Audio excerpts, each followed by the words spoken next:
He was just a student. But he made me feel alive again. Every morning, before the campus woke up, I unlocked the canteen doors.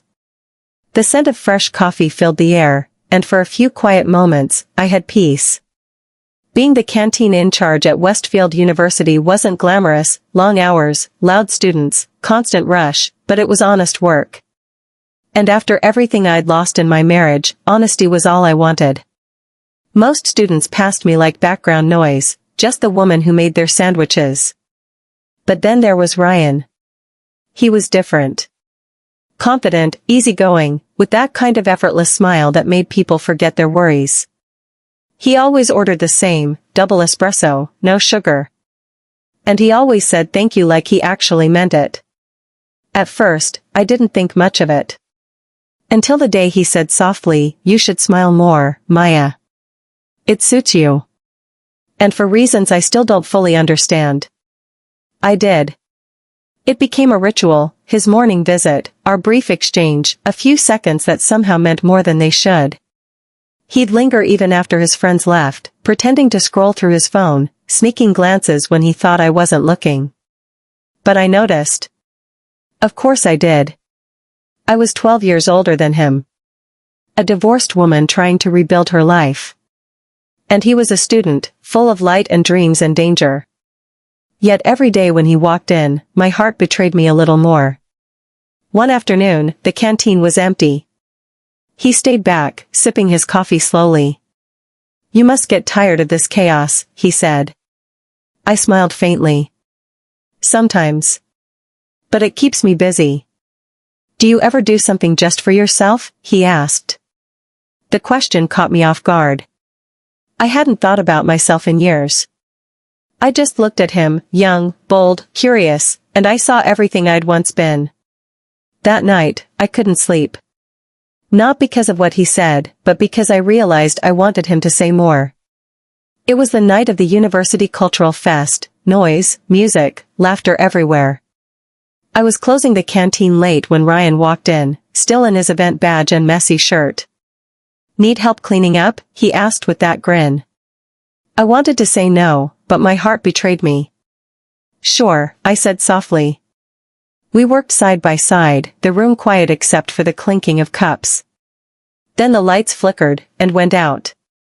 I laughed nervously. Generators off again. And then I felt him move closer in the dim glow from the outside street light. I could feel his breath, warm and unsure, just inches from my skin. "Maya," he whispered, my name trembling on his lips. "Ryan, we shouldn't," I began, but before I could finish, his hand brushed mine. I froze. My heart raced. And then, against all logic, I kissed him. It was soft, fleeting, yet it felt like breaking open after years of silence. When the lights came back, I stepped back, shaken. "This can't happen again," I whispered. But deep down, I already knew it would. For days, I avoided him. I forced myself to look away when he came for coffee. Forced a polite smile when he tried to talk. But every time I saw his face, I felt that same ache, that quiet, forbidden wanting. Then one afternoon, I sat behind the canteen, trying to hold myself together. My phone still showed the last message from my husband, "The papers are filed." Tears came before I could stop them. "Maya?" Ryan's voice broke through the sound of my sobs. I turned away. "Please, go." But he didn't. He just sat beside me silently, until the world stopped spinning. When I finally spoke, my voice cracked. He said I made him feel invisible. Maybe I did. Maybe I was never enough. Ryan's hand found mine, gentle and certain. "You deserve to be seen, Maya. And you are." Something inside me shattered then, and rebuilt itself in his eyes.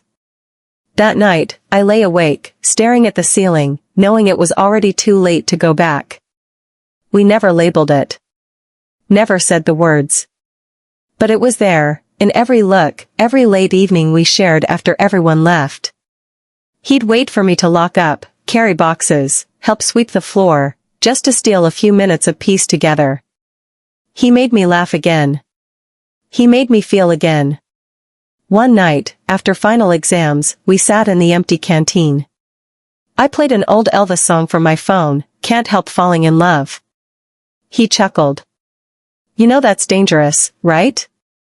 Maybe, I whispered, but some songs find you whether you want them or not. He reached out and took my hand. The touch was soft, but it melted every wall I had left. And when his lips met mine again, I didn't stop him. It wasn't reckless, it was real.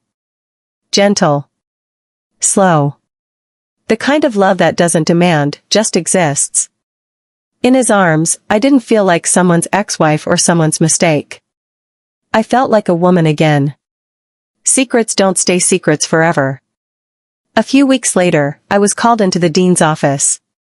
He didn't say much, just that there had been concerns about my behavior with students. My world collapsed in that moment. That evening, I found Ryan waiting outside the canteen, smiling like nothing was wrong. I couldn't bear to tell him. So I did the only thing I could, I lied.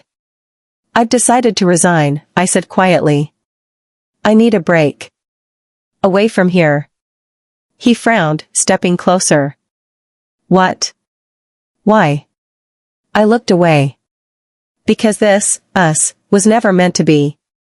His eyes darkened with hurt. Don't say that. But I had to. Ryan, you'll finish your degree, start your life. Don't let me be the thing that holds you back. And before he could stop me, I walked away, out of the canteen, out of his world. Life moved on, as it always does. I found another job in Chicago, quieter, lonelier. Sometimes, I'd catch the smell of coffee in the morning and my chest would tighten. I told myself it was just nostalgia. But it wasn't. It was him. 3 years later, while visiting Boston for a friend's wedding, I passed by a new cafe downtown. The sign read Maya's Brew. My breath caught. I stepped inside, my hands shaking, and there he was, behind the counter, older, calmer, and smiling. For a moment, the world stood still. Our eyes met. He didn't say a word, neither did I. But when I noticed the menu board, the first item said her favorite, double espresso, no sugar, tears filled my eyes. He remembered. I wanted to say something. To tell him I still thought about him every day. But I didn't have to. His smile said everything. I turned to leave, whispering softly to myself. Some loves don't fade. They just learn to live quietly. Sometimes, I walk past that cafe again, just to see the light glowing inside. I don't go in. I don't need to. Because I already know, in another time, another life, we found each other. And maybe that's enough. He was just a student. But he made me feel alive again.